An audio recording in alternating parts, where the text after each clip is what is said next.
You've probably heard that playing piano is good for your brain, but most people who say that have no idea how specific that actually is. This isn't a general stay mentally active kind of good. This is when you sit down at the piano and you're reading music in real time, your brain is simultaneously firing its motor cortex, its auditory cortex, its visual processing centers, its memory systems, and its emotional response systems, all at once. Neuroscientists have actually described it as the equivalent of a full body workout for the brain. And that level of activation, that's what drives something called neuroplasticity, which is the whole reason piano can change how your brain works, not just while you're playing, but over time. Neuroplasticity is your brain's ability to rewire itself, to build new neural connections, strengthen existing pathways, and become more efficient at processing whatever you're repeatedly asking it to do. But it doesn't happen automatically. Your brain needs 3 specific conditions for neuroplasticity to kick in. The first is novelty. Your brain has to encounter something it hasn't fully automated yet, something that requires actual conscious effort to process. The second is repetition. Not random repetition, but meaningful repetition, where the brain is confirming a pattern over and over until it encodes it. And the third is focused attention. This is the one people underestimate. Your brain doesn't build strong pathways from passive exposure. It builds them when you are genuinely paying attention to what you're doing. Piano, when processed correctly or practiced correctly, hits all 3 every single time you sit down. That's not an accident. That's why researchers keep coming back to it as one of the richest cognitive training activities available at any age. And here's where I need to be very specific with you, because this is where most people get it wrong. Just playing piano does not automatically make your brain more efficient. And I say that as someone who has taught piano for over 30 years. I've watched students practice religiously and still feel like nothing is sticking. And the reason isn't effort.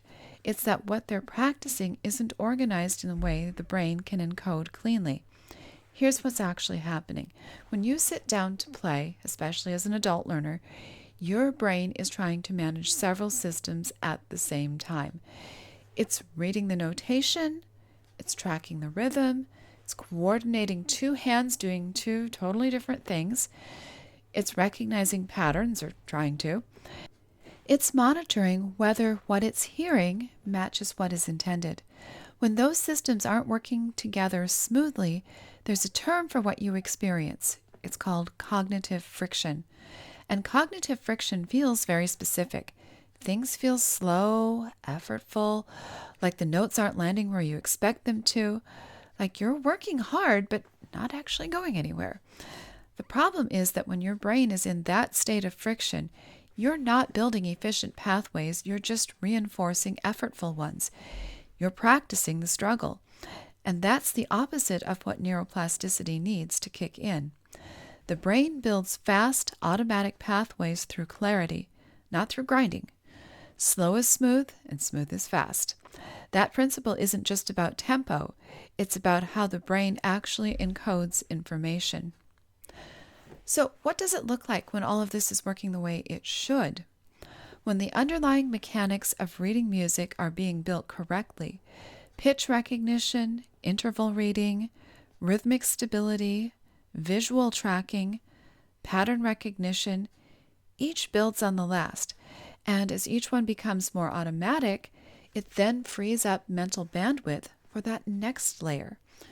Eventually, something shifts. You stop reading by note or note by note.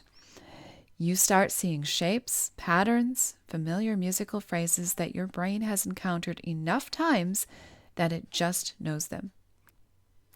That's not talent. That's the brain doing exactly what it's designed to do when you give it the right input in the right sequence. And that's the point where piano stops feeling like a mental workout and starts feeling like a language you actually speak.